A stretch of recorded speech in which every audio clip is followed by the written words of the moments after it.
Welcome to the Behind the Plate podcast. Today we have a really special episode, and I'm excited for a special guest we have. We have Josh Crouch here today, and he is the owner of Catchers Collective, and I've really admired his page for a while, so I'm really excited to go over a bunch of different catching topics, things we agree on, things we don't agree on, and just the overall message we're trying to push forward for all the catchers out there. So I can't wait. Stick to the end of the episode and enjoy. But I have my co-host here, Steve. Steve, how are you doing today? I'm great. How is everyone else doing, guys? Glad we can be talking today. Oh yeah. Oh man, I'm so excited for this. Ever since I first met Josh a few weeks ago on the phone call, I was like, yeah, let's run it. Let's get him on, and can't wait. I've seen your page, dude, so I'm pumped. Let's do a little introduction because maybe not everyone knows exactly who you are, your story, and I know I'm still learning, man. Yep. But Yep. one thing that stuck out to me was just like I like your attention to detail on your page. That's how you reached out to me on Instagram, and just liked your philosophy and even the phone call, just us talking. So, dude, Yep. let's paint a picture for anyone listening, who you are and Yep. what you do. Yeah, absolutely. No. Thank you for having me on. First of all, love your guys' page, but just getting into the content space, in the last 2 months, a little bit of my backstory is I'm from Central Florida. Grew up there, was born in Tennessee, grew up in Central Florida. Really came up in the travel ball circuit, right dead middle in the state in Sebring, Florida, and in the pastures. So there's not a lot of great baseball talent out there. So we didn't really have access to a whole lot of coaching and a whole lot of development. We did stuff really the old school hard knocks way. So I think growing up, was very humbling. We didn't have all the glitz and the glamour, all the toys. We kind of just flipped tires and hit tires and sledgehammers and things of that nature. So grew up with that kind of mentality. Came up through high school. I was an infielder, third baseman. Ended up was a late bloomer. Didn't end up committing until my senior year of high school. Committed as an infielder to Florida International University in Miami, and then started getting closer to the season. And I was doing some pre-draft workouts for some teams as an infielder, and I went to a Dodgers workout and got there, and they said, "Hey, Josh, take some ground balls, whatever, blah blah blah. But we got some catcher's gear for you. We want you to try that on."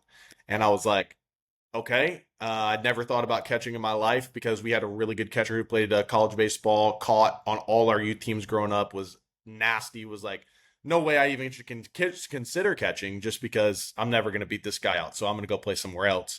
And ended up going to that Dodgers event, had the fastest pop time at that event, and I wasn't even a catcher. And I didn't even know what I was doing.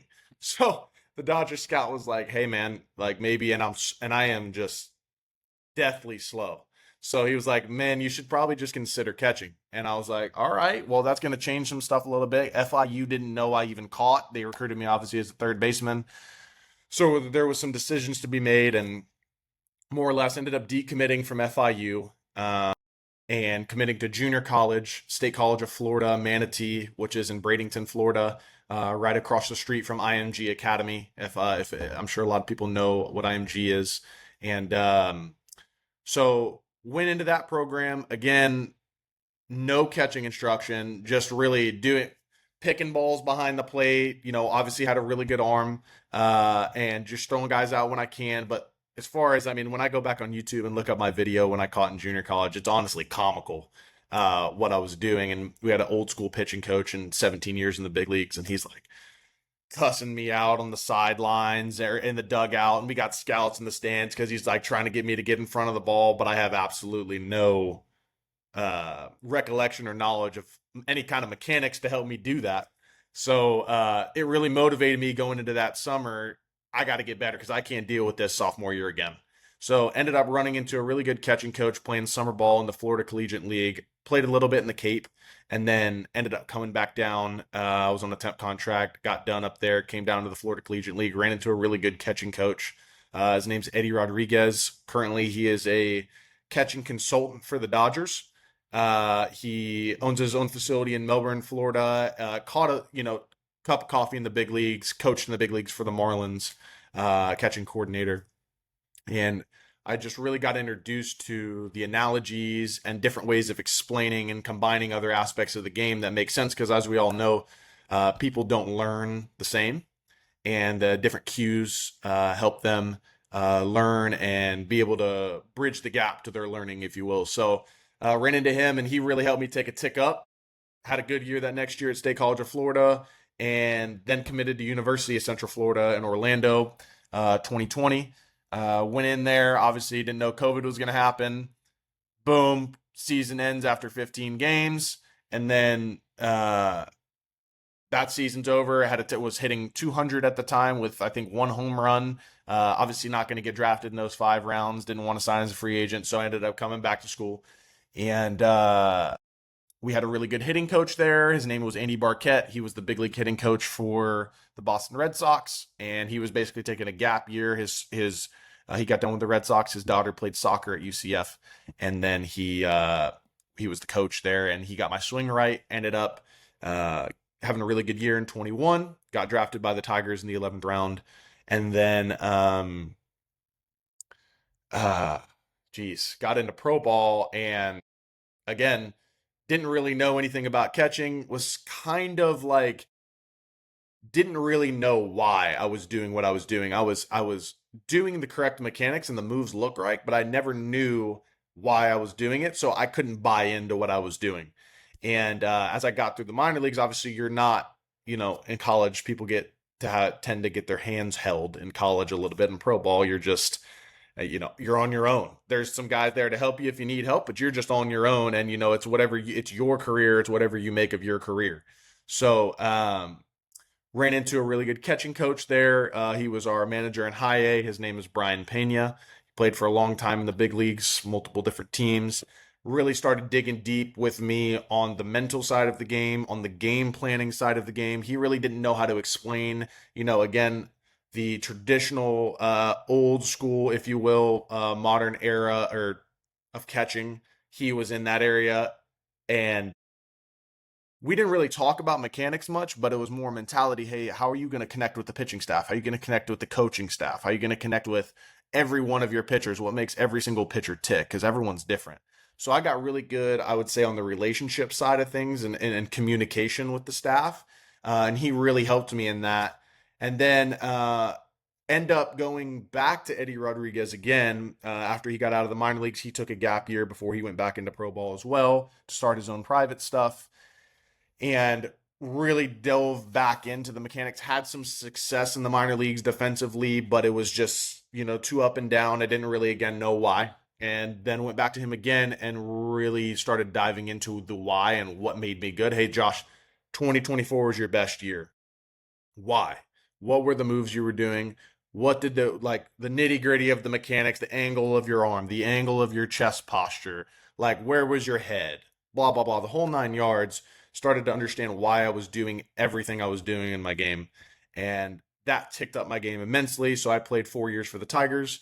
And then in 2025, or going into 2025, the 24 off season, I got Rule 5 to the Angels, and then played 2 years for the Angels. And I retired, just a little over 2 months ago now, and have a 6-month-old son, and we live back here in the Nashville area.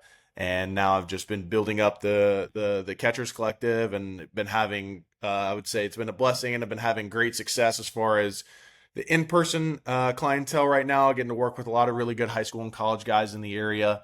And it's been absolutely astonishing to me to, again, as we all know, Brock, you made a post on this the other day, the amount of high-level talent that has never had a designated catching coach. It's just people are making it to Division I baseball because they're just really good athletes and they can hit, because hitting gets your foot in the door, but they have no idea what they're doing behind the plate. They've never been taught. They don't know their why behind anything, because they don't even know what they're doing. They're just catching the baseball. So it's been awesome working with a lot of these college guys and, helping them discover, hey, dude, let's build this again. You have really God-gifted talents. You have good hands. You have good hand-eye coordination, soft hands. Some guys are taller. Some guys are shorter. That is what it is. But how are you going to use that and get the max potential out of that? Well, the only way you can do that is if your foundation is right.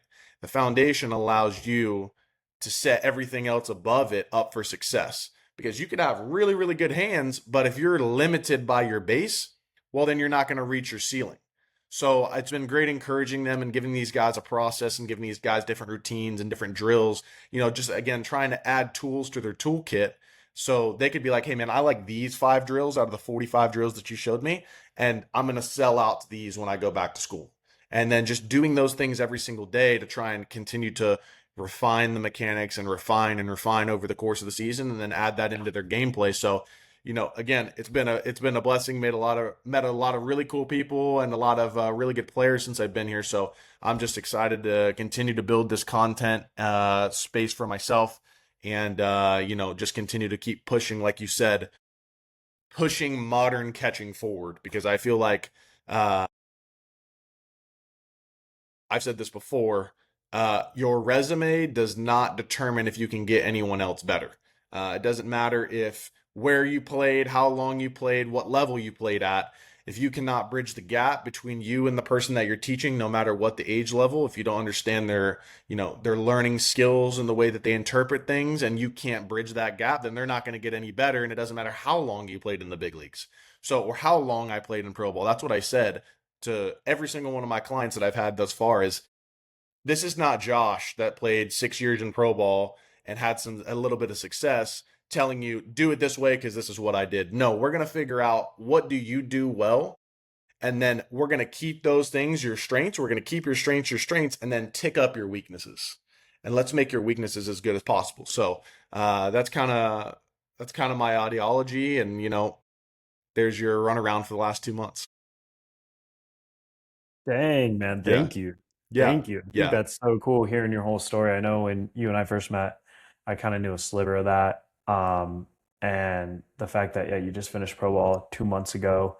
Now you're serving. Congrats on the baby. That's awesome, Thanks. man. You're a Thanks. father. Great. Steve's going to be a father here, December, I believe, is the due date. So, yeah. But man, there's so much you said that I like, and I kind of have a question I'm going to get to, but when you talked about, you know, doubling down on someone's strengths, yet also improving on their deficiencies, I actually made a video about that and I call it the gap. So I couldn't agree with you more, where I personally think for the development of players and where they're at and how they need to be showcased to, like, schools, I argue that you need to have a gap that's as close as possible with your deficiencies and with your talents and things you're good at. Meaning, dude, if you have a 185 pop time with 83 mile per hour velo and you hose everyone out, yet everything else about your game, leading the team, stealing strikes, blocking, is not good at all, that's a pretty big gap. So yes, they're going to be able to see something that's really like God gifted talent way above everyone, but they're also going to see how bad these things are. And in my opinion, I would say that it's going to make you look worse because you're building a high standard and then you're letting them down with such a low standard in other categories. Versus I'd rather have someone who doesn't have quite as good throwing, is about like right here, yet everything else is also kind of right there. You know what I mean? So when you said that, I thought that was amazing, Matt. I totally believe in that. And in no way am I saying to bring down what you're good at. I'm Yep. just saying if your throwing's way up here, you got a lot of work to make this even better. But now these things have to start to climb. And who's doing that? Who is doing that for catchers is my question.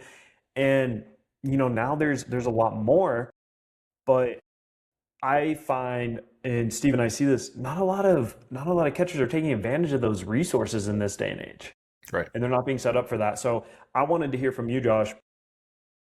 What do you believe to be true about catching in 2026? Yeah.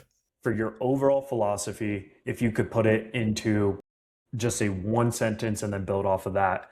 I want to hear like your I help statement for catching and what you're trying to accomplish.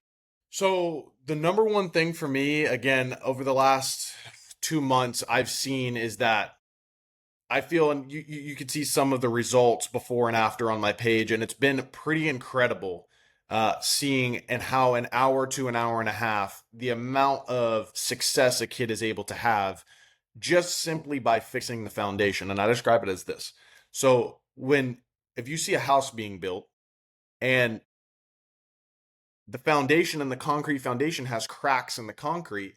Well, now the roof and the walls are being built around it, but those walls may still stand, but that's going to make everything else weaker. So the same thing goes in catching. Whenever we're set up, I see a lot of catchers that are only set up for one aspect of the game.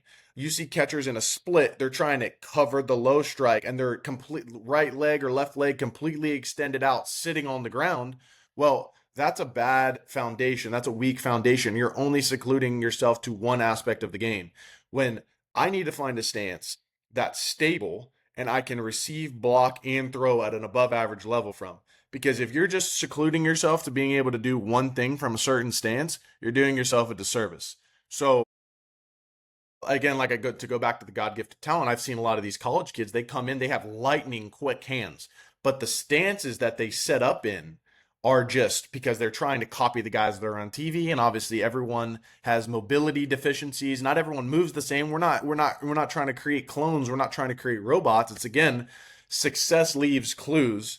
What are the big check boxes, the foundational points that each catcher's doing to allow them to get into a position of success? So if my foundation has, I call it the 4 checkpoints.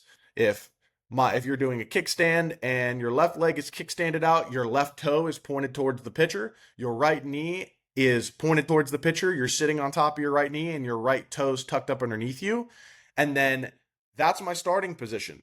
Now, if I get there and I go into receive, now I can create a little bit of posture from here. Now I can decide to either catch the bottom or the top. Now, if the guy takes off to run, I bring that left leg in. Now I can stand up to throw, or if I spike a ball at me, I'm already set up with good posture to block. Now, if I need to go over to push, I have enough stability and power left in my left leg where I can drive myself over to block a ball in the other batter's box, or pick or paddle. So my thing is you can't be an all-around catcher, like you said, having guys that, are good at receiving, blocking, throwing, IQ. You can't have that without a good foundation. And I found that most of the issues that you see with receiving, blocking, and throwing are instantaneously cleaned up by the position that they set themselves up in. If you can find stability, and I pretty much start this out with every lesson when we're doing the first eval lesson, and I take a water bag or water ball full of water, and I get them in their kickstanded position, and I'm just basically doing chest passes with them with a water bag, and it's moving all over the place. And if they cannot stabilize that water bag that's decently heavy, that position is not good. So then we need to do a couple tinkers, maybe a couple inches this way, a couple inches that way. Again, it's not about cloning. It's about, if you cannot do receiving, blocking, and throwing at an elite level from your position, then you probably need to change the stance that you're in. That's why, again, as I mentioned earlier, modern catching gets such a bad rap, and you see all these guys that are just blowing up your comments and blowing up your Instagram and TikTok, and it's like, well, they didn't do this back in the day. Well, of course not, because they didn't teach it this way. Number one, there wasn't this much amount of information. Number two, there wasn't a analytical value to balls and strikes. There wasn't you weren't being graded as a player on everything that you do defensively.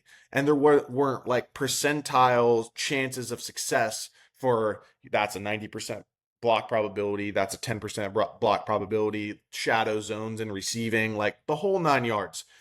I believe that doing modern catching and doing it well and learning from someone that can articulate it to you and explain it to you and meet you where you are, well, that makes you the most athletic that you could ever be as a catcher, because now you're setting yourself up for success for every facet of the game.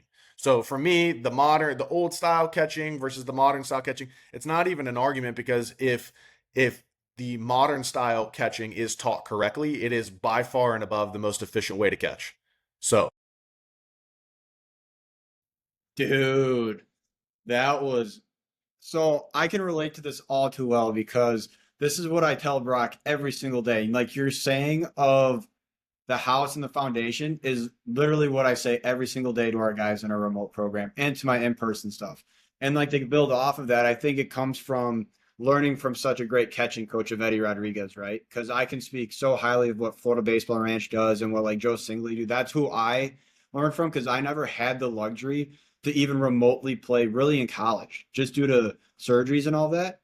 And that's why I freaking love like how you talk about it, because like my three pillars, like even though you see like mindset, build, perform here, but my pillars are functionality, adjustability, and consistency.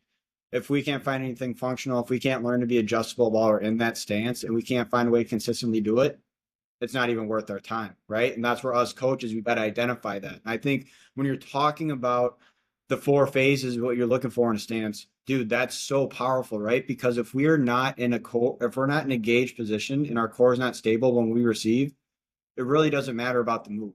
80% of a good move comes from our foundation and our load. And if us as coaches can't identify that with the player, we're doing that wrong. But that's something for a player to recognize, that because that's like a self thing that you can learn there, right? And that's where like how we program stuff in here for in person and online.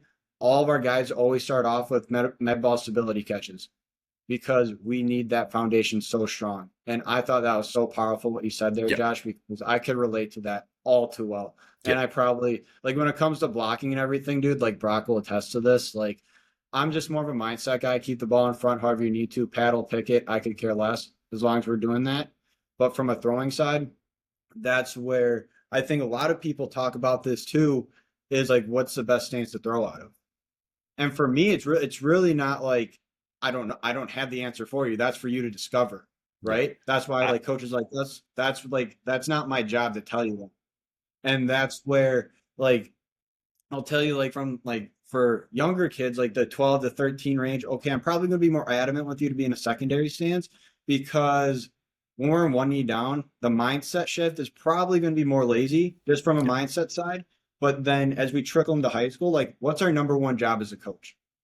It's to prepare these guys for the next level, right? And understand why they're doing it. It's not say you have to do this, but it's our job to prepare, because we all know how high school coaches are.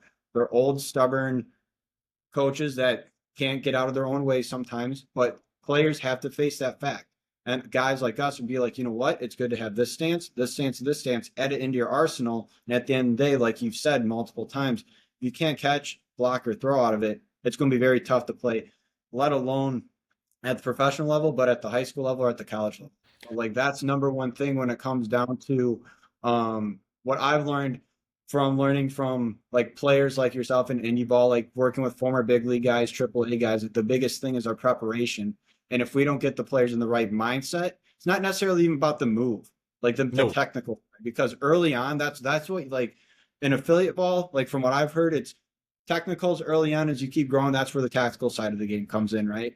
And that's where us as coaches, like I almost think that it's backwards, and we need to teach these kids kind of the tactical side, right? Because they're going to learn the technical side as they're going if they're good enough, right? And we can always polish those skills, but like number one is making sure that we build the right mindset in these guys, help them build, and then that's where they can perform if they know the right intent and how to work every single day. So, Yeah. dude, I think what you said was blew my socks off, because I couldn't agree more with what you said. And this is where I don't know. I Yeah. just I Well, freaking let me love let it. me let me let me piggyback on you, because I get this all the time again in the comments section, and it drives me insane. It drives me insane. So everyone's like, well, you can't teach a kid to do that at 12 years old. Really? Really? Because I have like 10, 12-year-olds, and a lot of them can do it extremely effectively. Why is that? Because at 12 years old, you don't have a really bad base of bad instruction for that long. So maybe that kid started catching a year or two ago. He doesn't have a bunch of bad habits he has to untrain and a lot of bad muscle memory. So if he's starting early and learning the right moves early and the right terminology and the right things to look for, now that kid's going to be a better player when he gets to high school. And now we could start getting into some rabbit holes and now make him a possible, if he's any sort of athletic, like now we could make him, I could get that kid to college. There's any level like JUCO, NAIA, D3, D2, D1. That kid will go play to college. My thing is, why do coaches continue to think that they're going to let their kids catch in a traditional stance until they're 14 years old, 13, 14 years old, and then magically in high school, now they're going to somehow learn how to get down into one knee and learn how to do it after they've been catching in a traditional stance and doing everything incorrect their entire youth life? It doesn't make a lot of sense to me. So it's like, I could think if I was a parent out there and I'm, you know, again, like you said, a lot of the good catching coaches, they're not in this private sector right now. They're in the sector of they are going and they're doing stuff in professional baseball. So you don't get the luxury of having these guys all the time. So I get it 100%. However, you need to go look and seek and go find a catching coach that's explaining things in this way, because you could save yourself years of fixing bad habits, years, by just investing early into the correct habits. I'm so sick of hearing the fact that people don't think it can't be taught. Well, that's I'm sorry, that has nothing to do with the kid. That has to do with the coaching, and that has to do with the fact that they cannot bridge the gap to the kid. They cannot get him better. Because obviously kids learn differently than young adults, high school age kids. They don't process things the same. They don't have a word bank or a knowledge bank of any kind of mechanics. So you have to be super simple, super visual with them, and sometimes even using really good analogies of things that they know, like, hey dude, right now your hand's coming up, and your hand, when you load your glove and you go to the baseball, it's coming up like a helicopter taking off a runway. I need you to be more like an airplane taking off of a runway and be down and long through the baseball, because if we come up, there's no adjustability there. Any curveball, any off speed is going to drop below your glove. So another one that I like to use all the time is like a train on a train tracks, right? Like I got to get my glove to the ground. That's me getting the train. If the glove is the train and the train tracks are the ground, I got to get my glove to the ground and then keep the glove on the train tracks out towards the pitcher's mound to ensure that I have good direction and I can be adjustable to multiple pitches. Because just like hitting, I don't want to be a one trick pony and just be a good fastball hitter, right? I got to have barrel length out front, from back to front in order to be able to cover all pitches. Same thing with catching, because the higher competition you play and the better, whether it be high school or college competition, the stuff's only getting nastier the higher you go. So that sinker is going to break a little bit more than you think, and that cutter is going to break a little more than you think, and that curveball is going to have a lot more depth than you think. Do you have a glove path to match that plane? If you don't, the old style of catching and the pushing to the baseball and stick the baseball and don't apply any force to the baseball, you can't extend your arm out. You're gonna get a batter's interference. Like, give me a break. That's because the coaching is incorrect. So and again, I don't like engaging in any of that stuff on Instagram, because I told you on the phone, Brock, my biggest thing is, I'm here to inform you. I'm not here to argue. I'm not gonna sit here and argue with someone that's never caught before, because this is like one of the punchline topics that everyone talks about right now, is how bad catching is right now. Whatever. Like you can, if we had Joe Singley on this podcast, he's gotten Adley Rutschman way better this year. Why? Because Adley Rutschman, extreme talent, first round talent. Was he in the most ideal position to use his God-gifted talents to the best of his ability? No. And I think he would even admit that himself. So that's how I look back on my career, and I'm able to translate it to players. The best years of my career that I had defensively, I was the most stable. My foundation was set up the best, and there were certain cues and stuff. And again, not to get into rabbit holes here in this conversation, but like, if you set up the foundation, everything else has a chance of ticking up. If the foundation is weak, everything else is going to crumble. Man, I freaking love that. There's so many good topics we're getting in that I'm like trying to remember as we're going along, because I love it, man. It's so good, this attention to detail. And I think if there's one thing that anyone can watch here is like, there's so many good catching coaches out there. You may not have one in your area. You may not have one that you follow that you like or something, but there's so many guys like Josh and Steve on this mission, even me, where we're trying to give the highest level of information to players to apply it for where they are. And there is huge debates going around right now, like you're saying, of catching for young kids is the worst it's ever been. No one's blocking. And I kind of have a question slash theory where, okay, big leaguers in like about 2019, they start doing a knee down stance and loading the glove under the zone. Yachty's still in the league. I think Buster was still in the league. They're still doing things kind of their way, but now it starts transitioning. Tyler Flowers started. Tyler Flowers on the Braves was the first guy I ever saw do that. And I'll never forget when I saw it, I was like, what the heck? And, I'm in college. Steve was in college. I've talked to Steve about this. Well, all of a sudden, my college coach was like, hey, we should try that. And then now I'm having to relearn catching from what I've done my entire life. Well, all these big leaguers, there's still a lot of them that have been in the league for a while that had to learn this style of catching late in their career and be a big leaguer like that. And they're all doing it. So we know it works at the big league level. We know that big leaguers were able to learn it on the fly. And now guys that come up through farm systems like a Dingler, like that's just how they probably have caught throughout their minor leagues. I highly doubt he did, traditional, depending on how long he's been with the Tigers. I know you're with them, you know him well. But my point is okay, a big leaguer could learn it on the fly. They're anomalies. Like they're so good and they're very good athletes. For some reason, to your point, everyone thinks that a height or a younger kid needs to be in a traditional stance and then go through high school in a traditional stance, and all of a sudden go to University of Tennessee or Vanderbilt and be a master at knowing knee down stance and how to work efficiently from all those. And it's like they're being set up for failure. Yep. Because, coaches at that high school program might be like, well, he needs to block the ball. He can't do it right. Because no one's teaching them. No one's teaching them current things. And so many coaches get a pass to be a coach. I know at like my high school, there's times when you have a coach who helps out and you're like, this guy doesn't know anything. Like I appreciate his time. But like he's just here like teaching me what like they did back in the 80s. Yeah. And that's not even close to what it is now. No. And I started to think, Josh, I was like, you know what?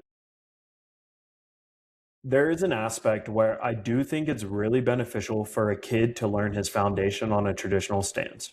Maybe a little bit of strength, maybe a little bit of, this is what it's like to have both feet up.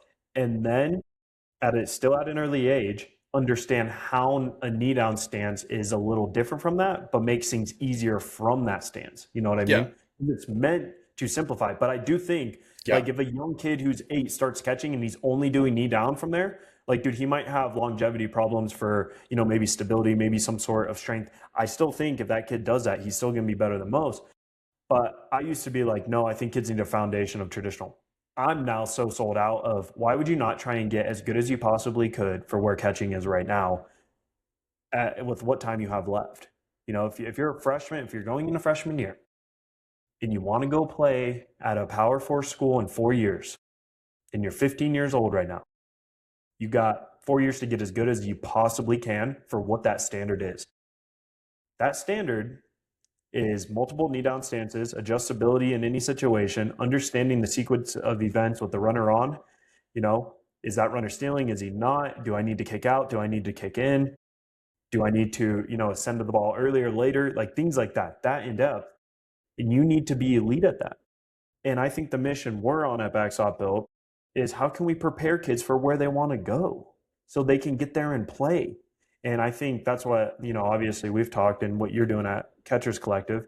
And I think it's cool, but why are we not waving this red flag louder and telling them like, hey, your kids aren't doing enough? Well, I mean, at the end of the day, again, because there's not that many, yes, there's more catching coaches, but as far as a ratio of good catching coaches to players that are in need, there's not that many. Because all catching coaches, when they get done playing, if they're guys that played, any level of ball, like independent ball, pro ball, whatever, well, most guys that played pro ball usually filter back into pro ball, or they go to college and they coach in college, or they filter back into the system and become a coordinator or a rover, blah, blah, blah, or an affiliate coach, the whole nine. So they're staying in their own little lane of an exclusive community and no one's reaching the people that are on the way up.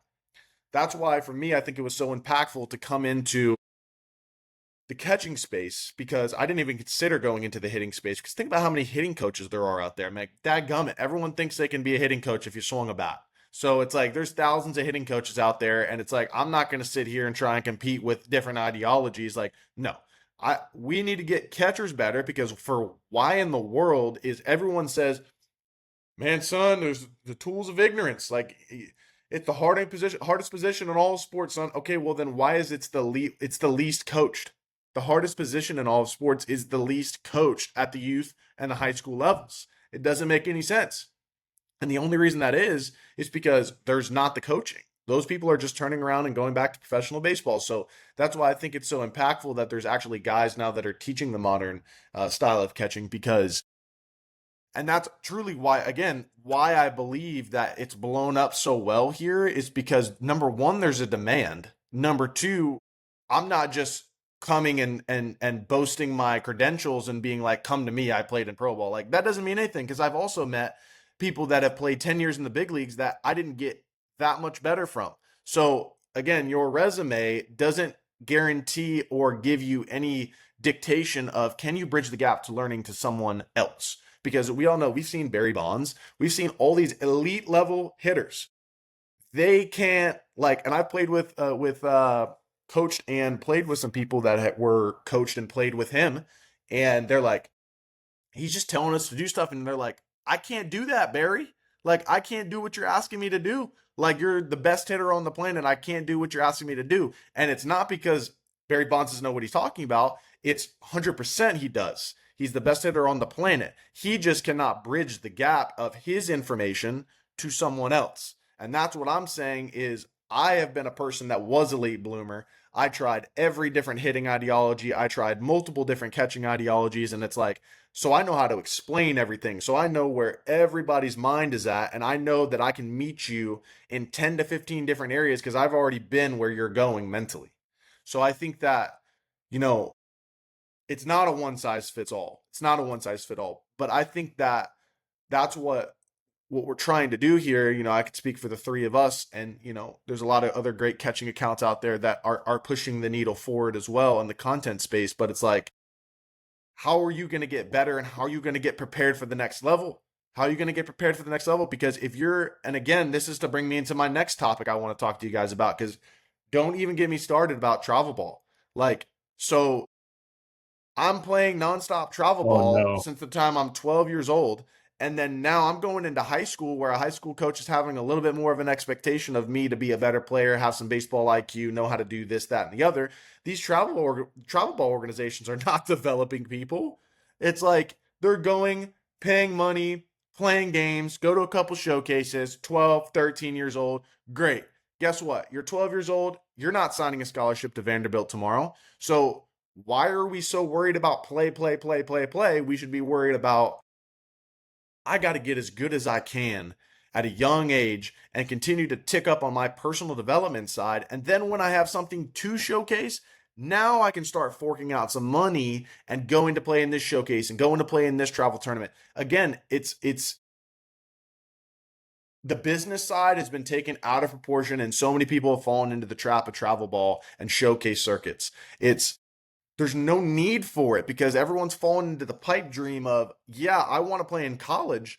But if you've talked to anyone that knows anything about playing in college and playing professional baseball, the way of doing that is not playing more games. It's not playing more games. It's get in a weight room, get involved with a personal hitting coach, get involved with a personal catching coach, figure out your mobility, figure out how to move better, figure out how to get a stronger arm. And then once those things are ticked up, go play. Because your travel baseball team that's, now they have these week-long tournaments where you're gone for one game a day and they're just sucking the money out of your pocket. Like, they don't care about your development. And they sure as heck don't do it at 12 years old when there's no scouts coming. Like, if you're a sophomore and you're getting ready to be eligible on August 1st, incoming junior eligible on August 1st, I get it. But until then, you need to be developing the best version of yourself. I've been blessed to play with a lot of really good players. Max Clark just got called to the big leagues today. Kevin McGonigal, a lot of these guys I played with in the Tigers minor league circuit. And the biggest thing that I've seen, a lot could change with this new collective bargaining agreement, whether or not the high school circuit gets completely cut off from the draft. Who knows what's going to happen? But the thing I've seen for a fact is that the guys that play in high school and get drafted and make a ton of money, they are developed to the level that everyone else already has been outside of college. How do you do that? And it's not playing more games, because playing more baseball games is not going to make you a better athlete. Being a better athlete is going to make you a better baseball player. And you can take that same terminology into catching. It's like, man, if I grew up and I played 5 different sports and I have a base of athleticism underneath me, it's really easy to go catch after that. But if I can't move, if I can't stand up, if I don't have any mobility and I'm just playing video games, and then my parents want to sign me up for travel baseball, so we're going to go play for 3 months travel baseball, and I haven't trained, I haven't practiced, I haven't gotten any better on my athletic skill development, you're going to be the same player at 12, 13 years old as you are at 15 years old in an older body with the same Dude, deficiencies. you're With the gonna same get this. deficiencies. You're gonna get our podcast taken down. You're speaking a little too much of the truth. Well, that's the problem. I That's the think I problem think is no Big one's Travel speaking the Ball, truth. Big Travel Ball is gonna come take this Yeah. down, dude. You're speaking the truth. Well, guess what? The people that the problem is the people that know. And when you talk to the people that played, you think Jackson Holiday and Ethan Holiday were playing in every tournament known to man? No. They were probably hitting in the cage with their dad at nauseum at Oklahoma State or wherever in their backyard, getting better, figuring out how to hit a baseball well. And then magically they show up on the showcase circuit. It's like, this guy's going to be a first rounder, right? Because he trained in the dark and his skills are developed. And then now he can perform in the lights. If you have nothing to showcase in the lights, you are wasting your time. And no wonder kids get burnt out with baseball, because if you, I'm sorry, no disrespect to anybody, but if you suck and you can't throw the ball hard and you can't run and you don't have any agility and you're falling over, like, you need to focus on yourself. And then once you do that, then you have something to go showcase to people. So that's my 2 cents. And the reason that I can say it so confidently is because dadgummit, I lived it. So I was that late bloomer. I was the kid that was at my parents paying my dad working 3 jobs to be able to afford the showcase circuit, tens of thousands of dollars, traveling all around the country. And at the end of the day, I didn't get a college scholarship anyways until super late, because I wasn't the play. Of course I didn't get recruited. I wasn't strong enough. I didn't have good bat speed. I wasn't hitting the ball far enough. I wasn't throwing the ball hard enough. Like, I wasn't fast enough. So yeah, but it's on my own fault. But that we were being sold the pipe dream of go to this tournament, the Southeast Black Showcase event, like, where 10 kids are going to be here, and none of them are probably going to play college baseball, because at the end of the day, they don't have anything that can even play at the college level. But yeah, we went to this perfect game tournament. Yeah, we did, and I'm gonna post it on my Instagram story. So what? You didn't get any better. And everyone that's doing it the right way and is being told by guys that have been there and done that are just going to pass you by. And I think that's the biggest gap in the showcase circuit today is the show. I'm not bashing the showcase circuit and the tournament schedules. It is important, but there is a time for showcase ball and tournament ball, and there is a time to develop yourself. And it cannot be merged together. Like, we got to go play summer ball, figure out, okay, I suck at this, I don't suck at this, and then I spend the off season getting better at those things, and then in 6 months when I show up on a high school field and I'm playing baseball again, I'm a different person. If you're not have that thought process in your mind, you're going to look up in 4 years and you're going to not even make it to college baseball, or you're going to play at a low-level JUCO and be like, I mean, did I just waste my time? Like, I spent $50,000 in perfect game tournaments and I got a bunch of dust on the shelf, and I got a bunch of rings and I got a bunch of plaques and a bunch of medals because, the perfect game Southwest Black Showcase event said I was the MVP at this 12U tournament, but now I can't even start on my high school team. Like, what are we doing? Dude, it blows my mind. It So- blows my mind. This is actually a really good topic you brought up, because I think the amount of families that underestimate how hard catching itself is and just do this regimen is something that needs to be studied, bro, because they're being sold a bill of goods. If your son's a right fielder and can hit, and you want him to play 100 games in a year through spring, summer, fall, whatever, okay. Catching's different. And baseball in general is the most selfish team sport out there, right? Like, you need to live and die for your team that you're with that season, but man, you need to get as good as you possibly can. And as a catcher, the responsibility and the load is massive. It's not just block, throw, receive. It's not just block, throw, receive. And every single kid that became a catcher got thrown back there because no one else wanted to do it. And then you and your parents realize real quick, oh crap, this is legit. This is hard. You get yelled at for your first pass ball, and the coach, your head coach was a pitcher back at some, school he went to in the 80s, and he's like, "Oh, this is how you're supposed to catch." And then you're like, "Well, okay, let me try that." And then all of a sudden now you're being, dangled with club ball. So you start going and playing club ball, and like truly since most of these kids started catching, man, they really had no time to actually develop and like learn the position. So now they start playing all the club ball, like you're saying. And then they start playing games on a foundation that was never built. Never built. So they're just playing game after game after game after game, sign them back up game after game. Okay, sign up for this fall team. They have a catching specialist there. You show up, it's with 10 other guys all in the organization. Kumbaya, a few throwdowns, great. And then you go forward, and then you look at your career. Why did I not go to University of Michigan? Why did I not go to these big schools? And then you're wondering, where did we go wrong? We paid for everything. We did it all right. And parents, and I'm realizing families don't know, and that's okay. And they want to be told what to do. That's the issue. And when you're told what to do, it's just like, sign up for this, sign up for that. We're telling you, everyone on this podcast right now, that you need to take time for your son, or if you're a catcher watching this, you need to take time to actually develop at the hardest position in all of sports.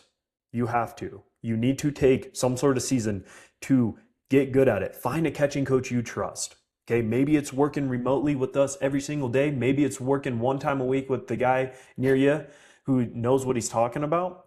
But I'd argue, depending on how far you want to take it, that's where your regimen needs to reflect. And my thing that you said, Josh, is like, these kids are constantly playing, they're constantly doing all this, and it's like they're taking the bait for all these showcase tournaments. And there is a time and a place. There is a time and a place. I totally get that.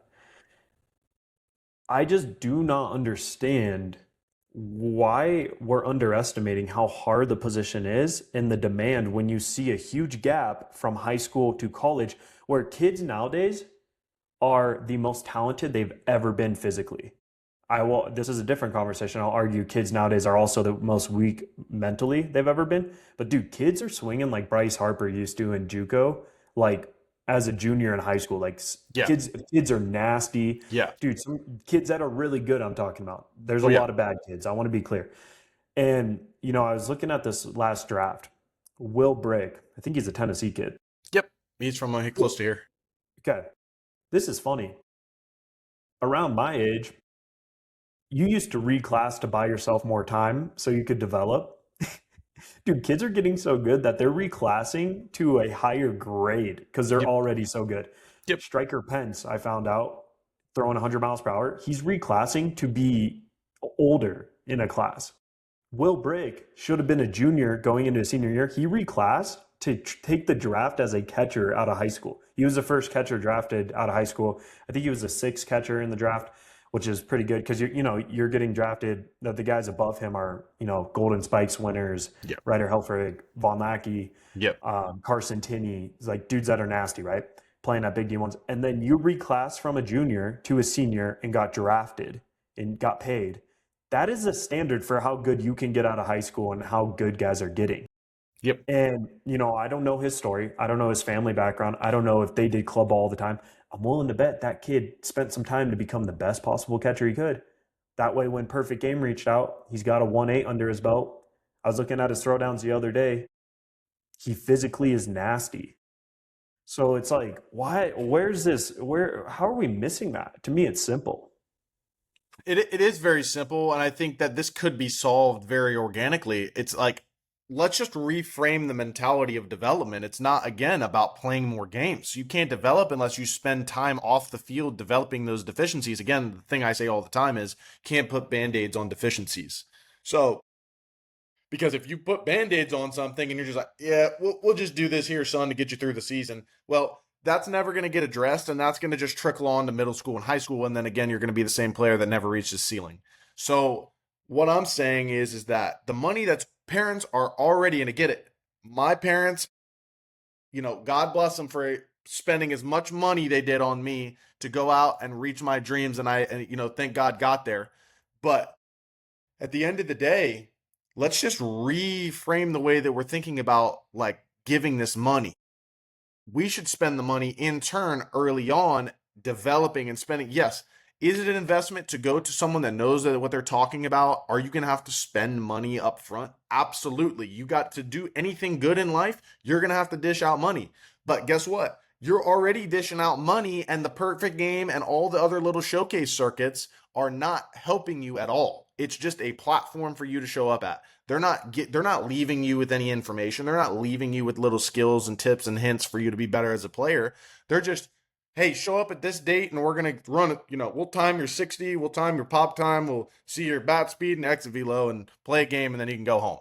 And it's just like, great. Well, I didn't get better at all today. Well, let's just reframe that money and reallocate that money into someone that, again, I'm not just saying go spend money on, your local guy around the corner that doesn't know what he's talking about. I spend money if you got to travel to another state. If you got to, I have guys traveling from multiple different states, Florida, 5 or 6 different cities from hours away here in Tennessee.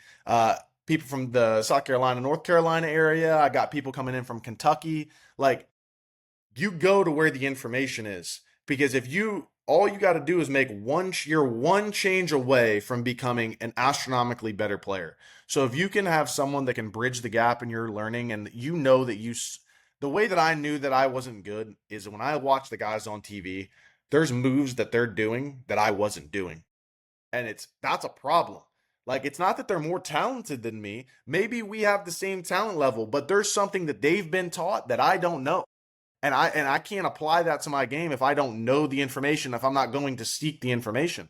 And a catching camp is not it. I'm talking about consistent information. And now the one thing I love, Brock, that you post on your page a lot is going to see a catching coach once a week. Like, yes, people come see me once a week, but I also have people coming to see me 4 times a week. Is it an investment? Absolutely. It's an investment 100%. Like, I work with someone in his facility right now. Him and I are going to become business partners together as well. They had a girl he trained her from, I think, the age of like 9 or 10. I could be mistaking the age, but it doesn't matter. They've spent like upwards of $60,000 or $70,000 just on personal development. Personal development, whether it be hitting and catching development. This is before I ever came into town. So their parents were 100% committed to the development scene. Well, you think people aren't going to spend that amount of money in travel ball circuits? Absolutely you are, if you keep playing long enough. Like, all I constantly hear is, think about it. We all know stuff's expensive nowadays. You go to Lake Point and you would spend 7 days in Lake Point and you got 3 meals a day, 6 nights in a hotel, the drive there, the drive back, any shopping that you do, that's thousands of dollars. So you think eventually you're not going to spend that 60 grand that they spend on personal development? If you don't think you're going to spend that on showcases, then you ain't got deep enough into the showcases yet, because they are a pretty price to pay. So my thing is that, yes, go to the showcase. Go to the showcase to figure out your baseline. I run a 7.360. I throw 76 miles an hour. I have a 2.1 pop time. Great. Now you need to spend the next 12 months getting better at everything else. You look at your peers around you. That kid throws a 1.87. Don't even get me into the next topic of the perfect game pop times and the showcase stuff. But that kid throws a 1.87. I don't. How do I do that? Well, you got to go learn the mechanics that he learned. Like, maybe he has a better arm than you. Okay, then you need to develop and get your arm stronger. But that's not going to happen by playing 7 tournaments or seven games in a week. Like, that's going to happen slowly every day. The consistent work, the consistent attention to detail. So again, Brock, to promote guys like you that are doing stuff the right way as well. If you don't have a catching coach that's local and you're not fortunate enough to have someone that, has played, not only has played, but can explain it and get you better as well. But invest in an online program that's going to tick you up in the right direction. People that are actually getting results, because like you mentioned, talent is greater than ever nowadays. So you got to focus on that, especially now scouts are looking for certain specific analytics, specific time, specific things like that. The information is there. You just have to put in the work and the attention to detail behind the scenes and get introduced to the right people, because the information is there. It's just, are you going to go seek it out? And then you can get to where you want to go. It's not like when I was growing up, I grew up in the middle of a pasture in Central Florida. Like we might had like two players in 75 years that had gone to the pro circuit in our town. And it's like, no one's coaching that. It's a bunch of good old boys out there in the pasture teaching everyone how to play ball. And it's like, I mean, we didn't get any better. The now we were mentally strong and we were a good team and we learned the fundamentals. But as far as the nitty gritty and mechanics and things of that nature, the closest coach was over an hour and a half away to Tampa or Orlando from us. So it's like, we can't be driving there 2-3 times a week. So if you're blessed and fortunate enough to be in a location where you have good coaching, spend your money on that. You will get way further, and get way more bang for your buck than you going to a perfect game showcase. You're going to face a bunch of kids that throw 72 miles an hour. You're going to go 3 for 4. Ego's going to be way up here because you just got all tournament team. But then you're not a good player, and you're not going to make your high school team, and you're going to get let down because you're not going to be in college. So, I mean, there is a proven path. It's just, are you going to pay attention to the crumb trail, if you will? You literally sounded like me like last week on this whole topic, dude. Because that was just the one thing. Like, I'm typically not a very like outspoken person. Yeah. And when it comes to something like that, it drives me freaking nuts when people are just like, I want to play here, but I'm not going to do anything about it. I'm a good player, but I'm not going to do anything about it. Little do people know, like you hear, like the kids hear all the time, hard work is a minimum. Okay, you're paying thousands of dollars. You're paying in some places $5,000 to play at this academy, and you hear raise the standard, hard work's the minimum, right? But do you even know what it means? No, because these kids are entitled to what things are happening with playing here. They need to learn how to work hard and get to where they go. Like you can tell, like people who are blue collar versus not. Like it just goes down to like what you said, Josh. Investing into the right coach. The fact that we have 11 and 12-year-olds playing close to 50 to 60 games in a summer is absurd. And the fact that people can't see that and take the lenses off, there's a problem. And it's like, and like you said, travel ball is great for the players that are developed, right? Because they're going to be looked at, right? For the people that are going down to Jupiter, going to Lake Point, going to these high-level tournaments, right? That is great for them because they're at a point where they're recruitable. But for everybody that is not, you need to take an honest look in the mirror. Like I can say for myself, like you said, you're a late developer. You're definitely different skill set than I was in high school, right? But like my sophomore year of high school, I said I was like 5'4", 140 pounds. Yeah. Right. Yeah. And then until I really took my training serious, that's when I realized I had to change my type of mentality there, because you have that underdog mentality. Because little do people know, when you get into the college realm, let alone the professional realm, nobody gives a crap about your rankings anymore.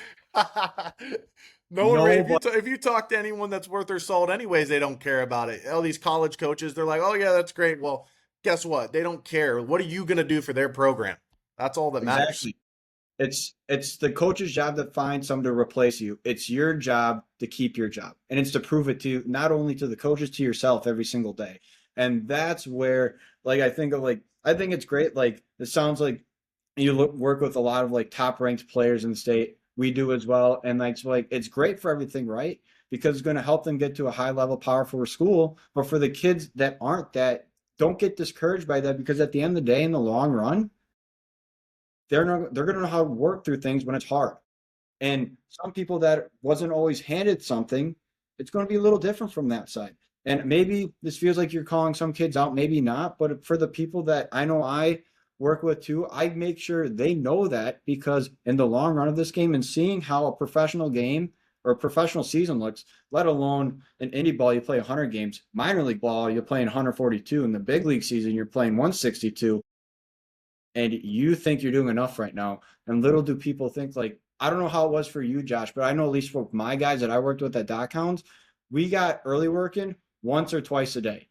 Like, we do a little fine tuning on receiving, and then before game, we're doing 15, 20 minutes beforehand if it's just something they want to work on. Like, yep. Then the following day, it's on repeat. It's on exact repeat. And throughout that time, for people that feel like they're fizzling out in 20 summer ball games. Yeah, buddy. Good luck. Oof. That's where it's just like, but I'm very passionate, as you can tell, about this too. So thanks for getting me on that rant. Rant again. Great. No, Brock, I really would love to know what both of you guys think of, because you mentioned again that you work with a lot of really good players. And I was talking with one this morning that I was working with that traveled over from Chattanooga, and he's a sophomore this year. And um, again, not to call out the showcase circuit, but it's more of the standard of catching in general. I made a post a little bit ago about, and everyone's like, it's of the former LSU catcher right now, Cade Arambidi. Great player, crazy skill set. Again, it's unbelievable how people will take things out of context and be like, do you not know who that is? That's Cade Arambidi. He's the starting catcher for LSU. And I'm like, yes, I know who that is. I'm not talking about the player. I'm talking about what they're letting him do in a showcase circuit. The fact that I can go to a showcase circuit, throw 6 or 7 balls to second base, one of them be a 171, and 5 of them end up in center field, and the only thing that shows up on my profile is 88 miles an hour and a 171 is an atrocity. Let's build mechanics and build what's the word that I'm looking for here?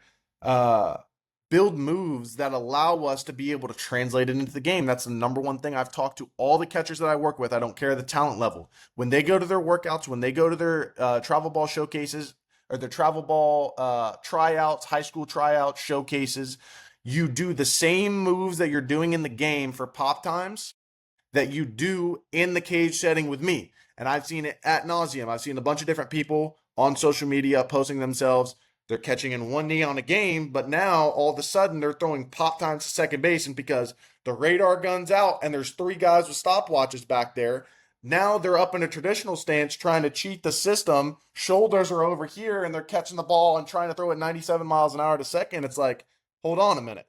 Like, why are we enabling these kids thinking that that's going to go on my profile, so that's where their ego is? They're like, oh, I throw a 172, I throw a 172, I throw 86 miles an hour.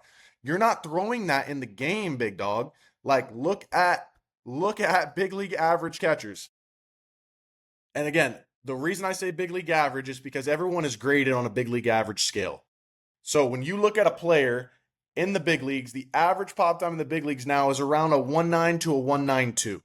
Okay? And the average velocity is in the 78 to 82 mile an hour range. So the fact that I see a kid throwing 87 miles an hour in a showcase setting and he's got a 172, like, do you mean to tell me that he's better than every big leaguer on TV? No. So why are we pumping people's tires up so high that they think that they're just like on this pedestal? Like, dude, again, to go back to your stuff, Steve, you got to be adjustable. Like, I can't just sell out for a throw, because if that guy trips and falls and goes back to first base, I got to be in a stable position to be able to receive from. If it's 9th inning and the guy takes off to second base and a guy bounces a slider, but there's also a guy on third, I got to be able to slide over and block that. I got to be adjustable from my base. And if the base is not stable, you're not going to get the job done. So my thing is that I wish showcase circuits, and I wish the standard was higher. Like, kids cheating. I mean, I see kids that are stepping like 3 feet in front of the plate. Like, are we kidding? Like, okay, great. You were number 2 on the pop time sheet for this week because, there's 45 pop times and you're the second. But when I look at your throw, you're 5 feet in front of home plate. It's like, dude, like, let's grow up here. Like, I understand that. Yes, it's important to get, like you said, Brock, on our conversation, it's important to get your foot in the door.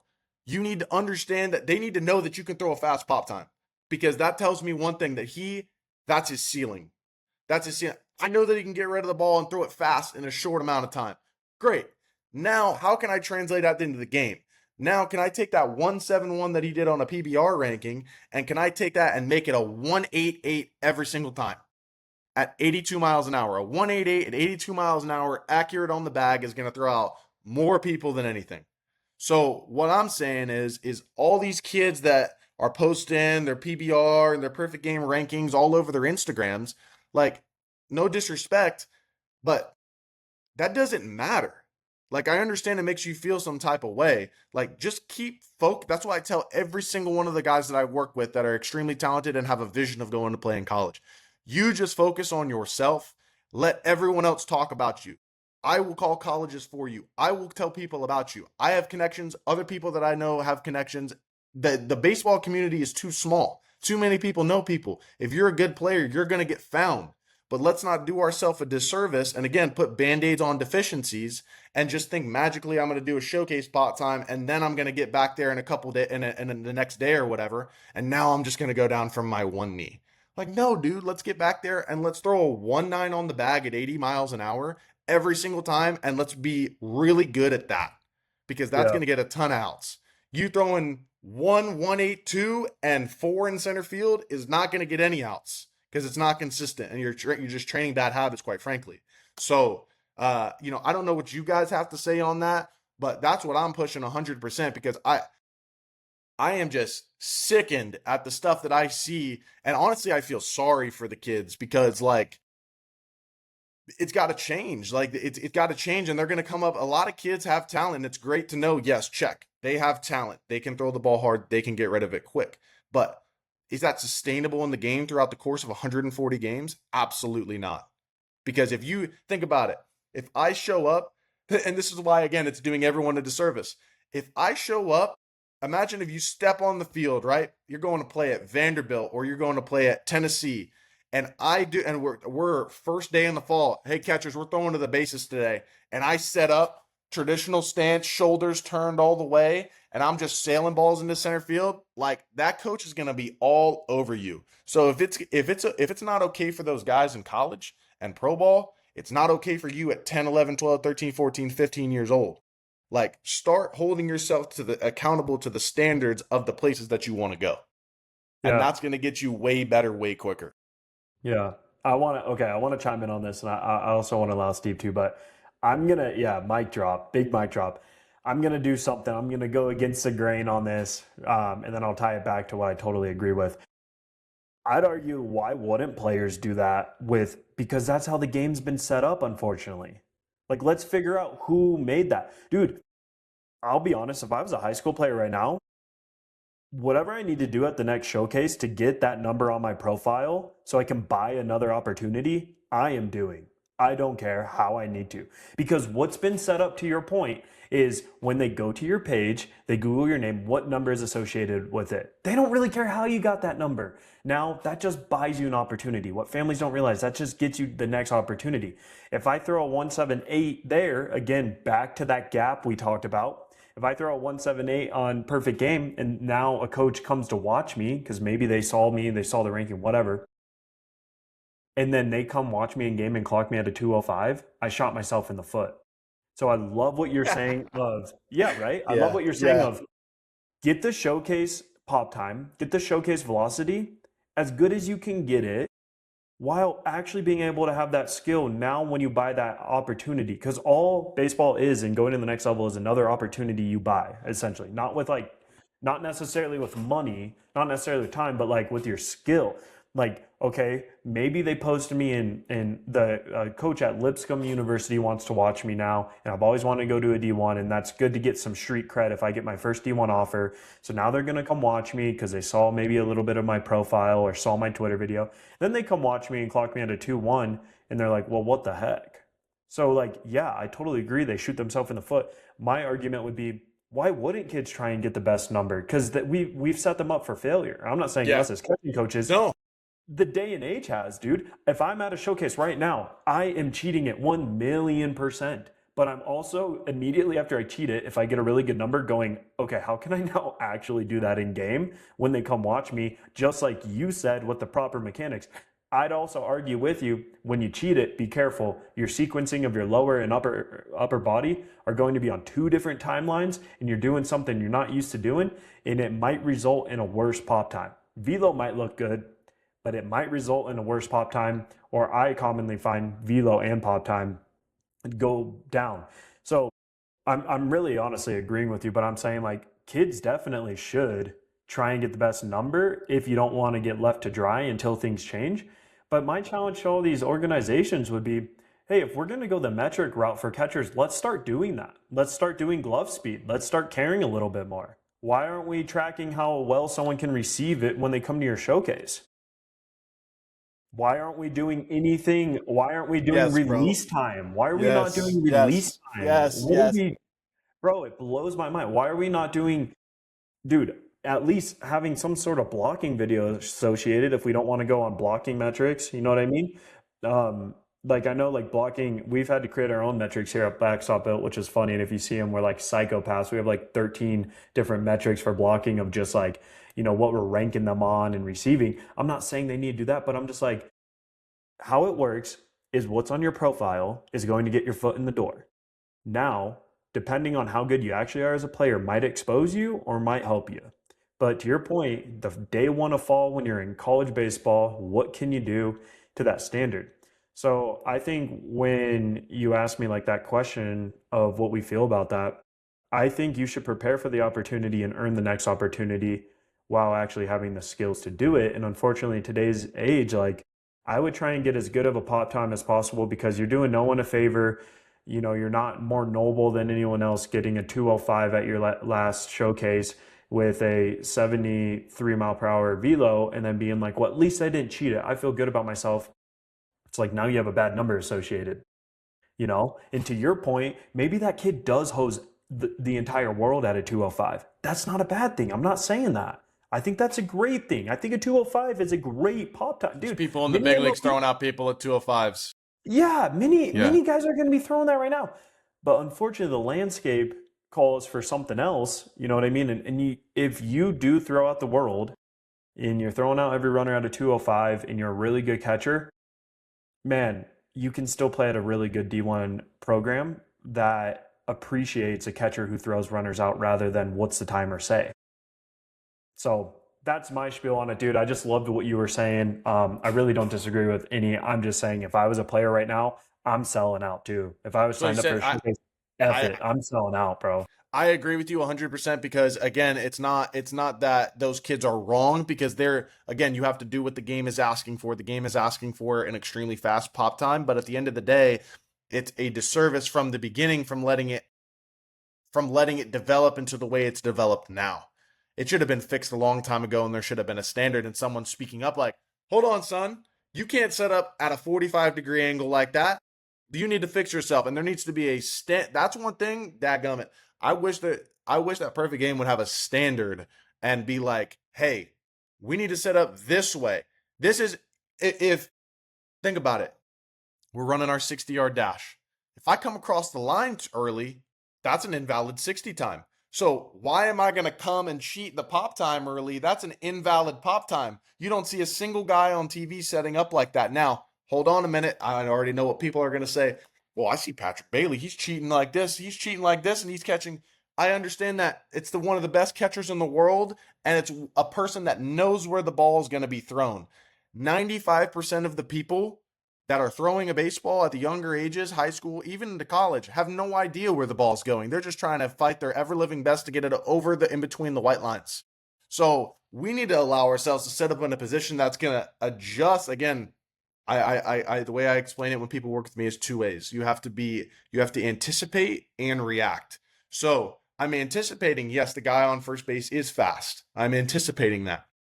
But I'm not selling out to the fact of that he's going until I identify that he's going and I've read the plane of the pitch. Because if he goes back to the bag or if I have no shot at throwing him out because he has such a crazy jump, now that's gone off my list. Now I have to focus on getting that strike. So we can't just be completely sold out to throw, because that's what the front page main news is talking about. It's Well, like, dude, it's a stupid metric anyways because this has always pissed me off, and this happened to me at a really important showcase. I got some freaking chungus of a coach being the one to throw me the freaking ball halfway from where the pitcher would actually throw it, and he's offset, and he barely can throw, and I'm like, dude, this is how I'm getting my pop time, and then I'm botching him all because he's throwing it at 40 miles per hour. So, dude, I've always argued, let's get the well, machine out. Let's get the let machine out. Let's get a pitcher who can throw, the mini hack, and let's actually do a pop time, bro. dude, I saw a video of a guy and he was on his knee throwing darts to a catcher at like 15 miles an hour. I'm like, oh, that's realistic. Like, that's going to happen. Like, dude, I understand not everyone I understand not everyone can throw the ball 75 miles an hour from halfway to home plate. I get it.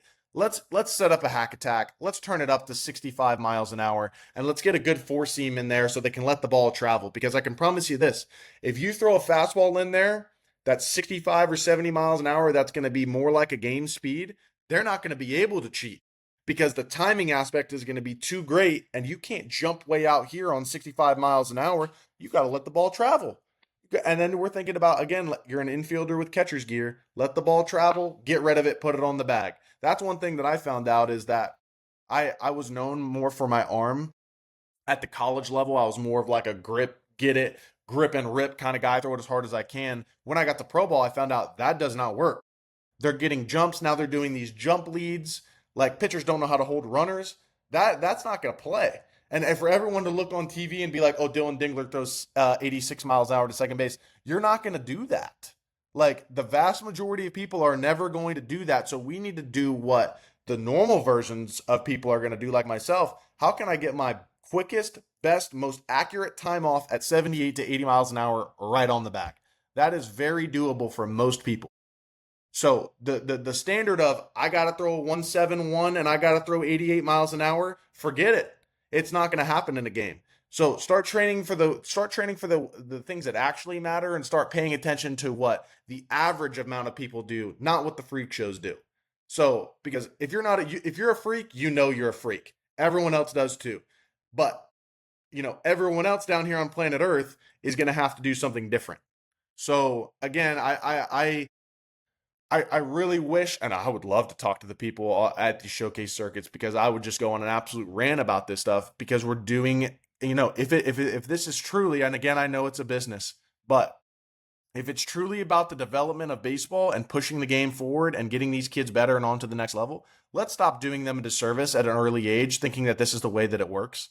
Let's make there be a standard. If everyone's so argumentative on all this, old school catching versus modern catching and everyone's willing to argue, well, let's continue to, like, that's the one thing I do agree with some of the old school stuff is that at least back then there was a standard.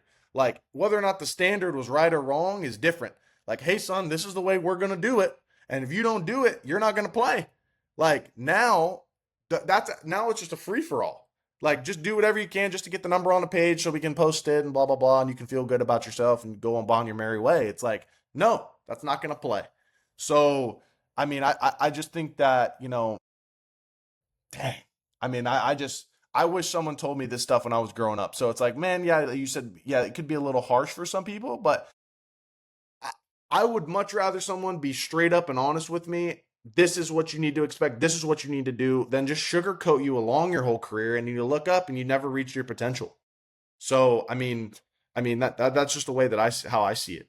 So, I don't know what to say right now. My mind is just, I really don't because it's like Josh is literally taking every thought of what I have into this conversation right now. Any conversation Brock and I have ever had is literally being spilt out here. So just the fact that it's just outside of us two saying it, like Josh is saying it too. And mind you guys, for the people that are watching, Josh caught in AA.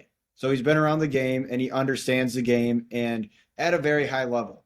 And the thing that keeps hitting home with me is like, I want to go back to like how when we train catchers, right? This is something that I've figured out within the last 4 or 5 years of really getting into this and breaking off onto my own. But the academy I was at, they were always big on arm strength, arm strength, arm strength, right? And to the naked eye, that's what's always going to stand out, right? But then we get kids like you talk about, Josh, is like when we go to the perfect game showcases, 1 out of 5 throws are actually good because all we're worried about now is that number, right? There's no training a consistent outcome anymore. We're training mechanics and all of that. So like guys with me, at least from my point of view, and this is my theory on this take, is that our prep work, our plyo ball work, that is my responsibility to teach them how to get them in the right position, right? It is their responsibility to get a consistent outcome. And that's for their mindset to understand when we're throwing down to second base or when we're doing a throwing drill, you're not thinking about this anymore. You're solely thinking about how can I get that ball to the bag consistent. And then when you can find that perfect blend, that's when you become that elite thrower. And that's when, like, and that's where That's like my theory on that, because just like, okay, we keep like, why are these kids so caught up in numbers, right? Like, I mean, I'm as a coach, we get caught up into it too, because we get into the emotions our players are feeling too, right? Because like, why the heck is little Johnny throwing this number one day and then substantially under that another day? We go down a whole rabbit hole what that could be, but at the end of the day, it talks about consistent outcome, and we're not chasing a consistent outcome enough. And and that's where I think as coaches, like I think we're also in a generation of coaches where we pawn things off on our players way too fast nowadays. Because if players do not understand the why anymore. Like I know I had an experience, like one of my catching coaches never told me why I did, he just had me do it. Right. And that drives me nuts. So like when I talk to my kids, it's always this. I ask them the most questions I can, because at the end of the day, it's not about what I tell you, it's about what you understand.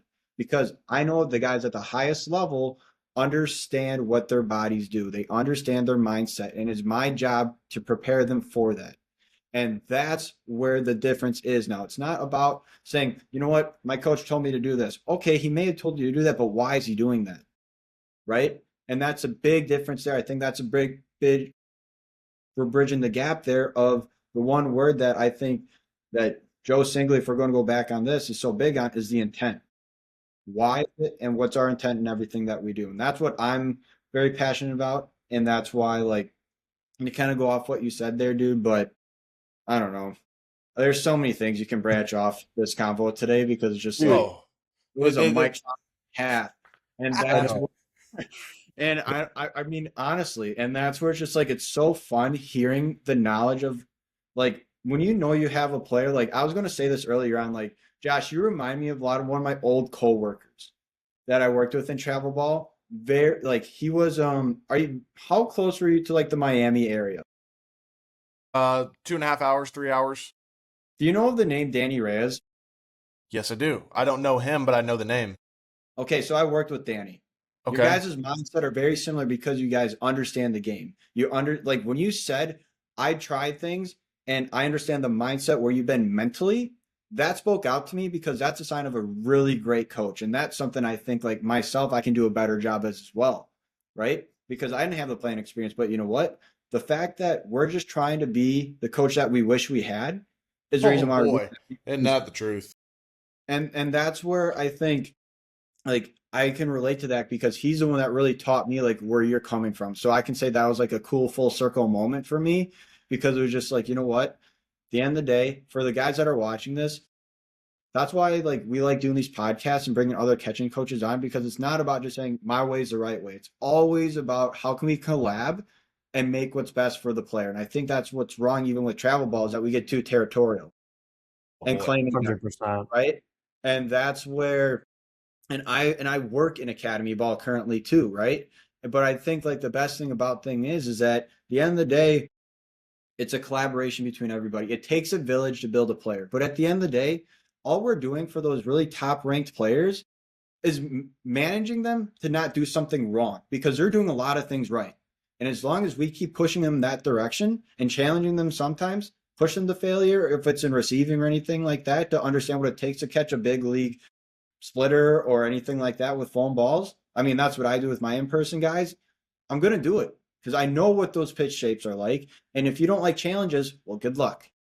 But at the end of the day, that's kind of like my last thing I want to say there is that, like, dude, this was such a good convo, Josh. I have one more thing to say, and I'll end with this on because I think this is impactful for a lot of just instruction in general, and then like you said, you can wrap up, Brock. But I mean, like, challenging what you do. A lot of people, again, to go back to my comments that I get on Instagram, people do not understand the scope. Just because I post a video of an individual catching a ball at the bottom of the zone, they think that I just fed him 450 balls at the bottom of the zone, and that's all we did for 1 hour. It's like, no, dude, let's get ourselves into a good foundation.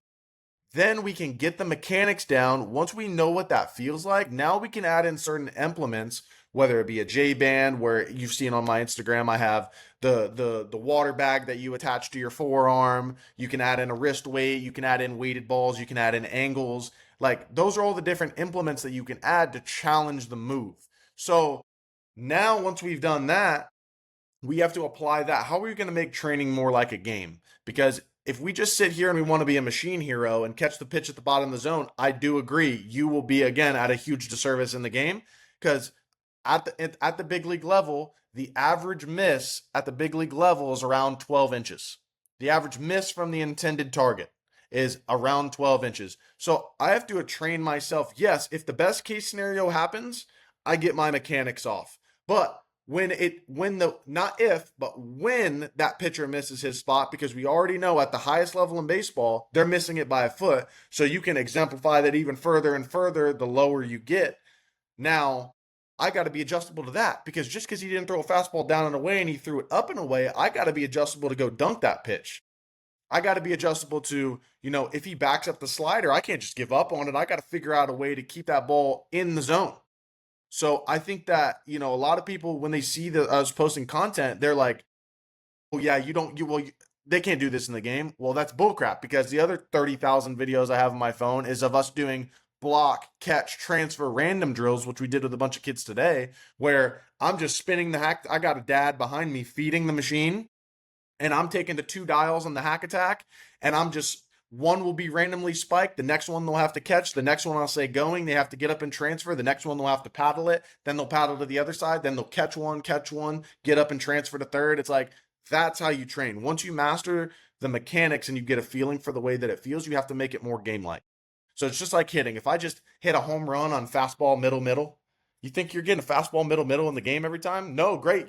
When you do get the fastball middle, you can hammer it, but that's not going to happen very often. So I got to don't train for what you want to get, train for what most likely you're going to get. And again, every catcher wants to catch that freaking 12-6 curveball at the bottom of the zone that they rip up from 5 inches below the zone, and they scrape up some dirt on the way up.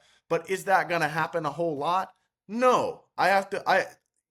It takes a good talent and a pitcher to be able to locate that pitch often. That may happen 3-4 times a game. What about the other 160 pitches you caught? Like, let's get our good moves off to that. Like, we're not just talking about, I have to get, also what I'm not saying is you have to get your A+ move off on every pitch. That's also not realistic. I don't get my A+ swing off on every pitch, but with a 2-2 count, I can inside out a broken bat single to right field and figure out how to get the job done. Just like with my load and my receiving. Like, yeah, if he throws a fastball middle, which in this case for catchers would be like a fastball down and away, I'm going to be able to rip it back up towards the zone. But when he misses, I also have the background and the knowledge and the mechanical base to know that my posture is not just one direction. I can also kick myself back and be able to dunk a pitch at the top of the zone. So, or if the pitch is at the bottom of the zone, I can lean a little bit further more with my posture and get that pitch at the bottom of the zone as well. So again, that goes down another whole rabbit hole of conversation. But, when you get the mechanical base and you find instruction that works and you're getting results, don't do yourself a disservice by just doing that. Challenge the moves, challenge yourself. The more you challenge yourself in practice, the easier and the slower the game's going to be. What are we Amen, supposed to say? brother. A freaking What are we man. supposed to say? Man, this has been awesome, man. Seriously, this has been so fun. Everyone's input is awesome. And I just hope, people in the catching world, whether that's families, whether that's other instructors, other, players, I hope they know, like, all of our intent from all this is to solve issues that we went through. Back to the coach we wish we had, right? Like, we're all using our unique story and what we saw at different levels at different times in trying to help other players. And yeah, sometimes it's harsh because it's like the things I wish I knew. Dude, like you talked about the thousands of dollars your parents paid. My parents did that too. I'm sure Steve's did too. Like, dude, I don't want that money to go in vain for other parents, or you look back at your son's career and be like, man, we did all that travel ball and then it fizzled out right around the senior year. Like, I really want people to be prepared for what this position demands and where it's at right now and tell the truth for how we see it and what we struggled with going forward. Like, I was just thinking during all this, man, dude, PBR and Perfect Game, if they want to be like a business, like from a business standpoint, they have to do metrics measured there at their showcases that are only measurable at that moment. So like, think of if you're an infielder, what's the number one stat that would show if like you're a really good infielder throughout a season. Errors. Exactly. Fielding percentage. Yeah. How are they gonna track that in like a 1-day event? And are they gonna go to each kid and say, well, tell me the level you played at, and then last year, go to your max prep stats and tell me your fielding percentage? Dude, they're not gonna get it. But hey, if they hit you fungos and you get to crow hop and chuck a ball to first, everyone loves seeing how hard someone throws. So it's like, whoa, hold on now, they got something. How sexy is it for them to track how many pass balls a catcher has on wild pitches or, throughout an entire season? They can't track that in-house for what they're doing. So, they're not going to do anything blocking. So what are they going to do? Everyone loves to see how hard someone throws. Oh, let's do pop time and velo. And then they pushes everything over to hitting. Here's going to be the exit velocity for your son. Here's going to be his, swing, whatever, like his analysis. And then here's his video of him swinging. And then it makes baseball a hitting first sport when catching is a catching first position. No one cares how good you are as a hitter if you cannot get the job done behind the plate.